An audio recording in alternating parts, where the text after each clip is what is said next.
Hi and welcome to my place. About 7 years ago I made what I called an eco-friendly bed throw, and this is it here. Absolutely beautiful, little bit shabby chic, but I absolutely love it. And the reason I love it is because it's all natural fibres. It's linen on the top, the underneath has got beautiful linen on it, and then between those I've padded it out with some beautiful, beautiful cotton, which I've got here now. So I'm going to show you how to make it on a small version so that we don't have fabric all over the place, but pretty much you need an iron, you need some cotton, you need a sewing machine, you need some pins, a ruler or a square rule to get all your edges nice and neat and sharp, and you need some scissors. Very, very easy. It's very similar to the bed, throw that I made for a picnic blanket, exactly the same process. So what you need to do is to measure everything and make sure it's all straight before you start.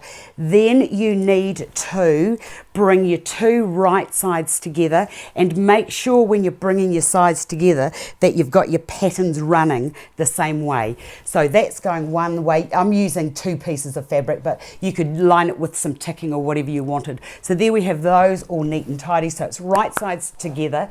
Then with this lovely cotton, that just goes on top like that. Now make sure if there's any wrinkles in it that you get rid of all of your wrinkles. That's where this comes in handy. So get rid of all of those, and you'll also find there is a little tip that you need to remember. This here is going to move.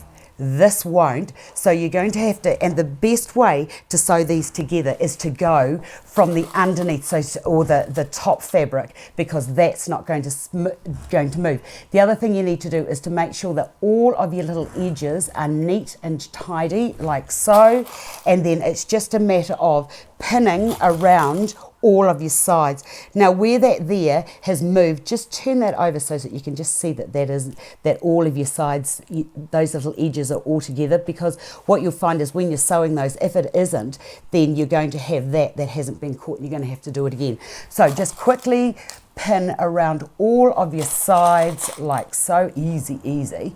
And we've also got the sewing school starting very soon. I'm going to show you how to make frocks, how to weave patterns, how to make trousers, coats, you name it. It's all going to be at my place very soon.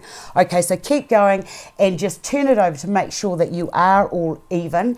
And then the next thing that you can do is to just take your pins along that front face like I've done here, oops, get out of there, to about there, and don't worry about that stage, there at this stage. So just sew all the way around and back tacking at your start and your finish, so that you don't have any unraveling, because there's nothing worse than that. Okay, so once you've got to that stage there, I've actually sewn this around now. The next thing, as I've said, is you've got to go into here with your scissors and just clip into those wee corners.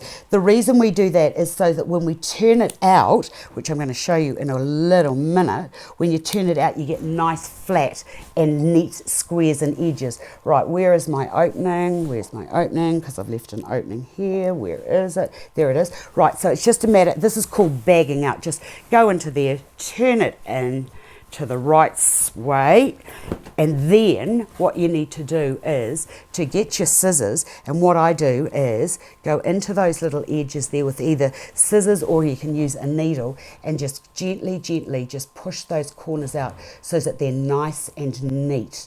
You could use a knitting needle if you had one, but just push that in through like this. It's much easier demonstrating on the smaller size. So that, just push that little edge out there and just keep going until all of your edges have been done. And I will do that, because see what happens if you don't push them out. So you got that little bit there. Oh, we don't want that. We want that to be nice and neat. And I love these make for wonderful gifts. You could make them for your own bed. You could put, if you wanted to put some like lace or a little bit of broderie anglaise, or you wanted to do some little ruffle around there, you could do that before you turn it out. Right, once you get to there, the next stage is to get your warm iron, and you're going to leave, when you're sewing around it, you have like about 1 centimetre is all you need. So just iron that down like so, do the other side, bringing those edges together, and then that can either be slip stitched to close it, or you could just hand stitch that or machine stitch it. So from this size, look at that, easy, easy peasy. I hope you've enjoyed that. I've enjoyed doing it. I'll see you another day.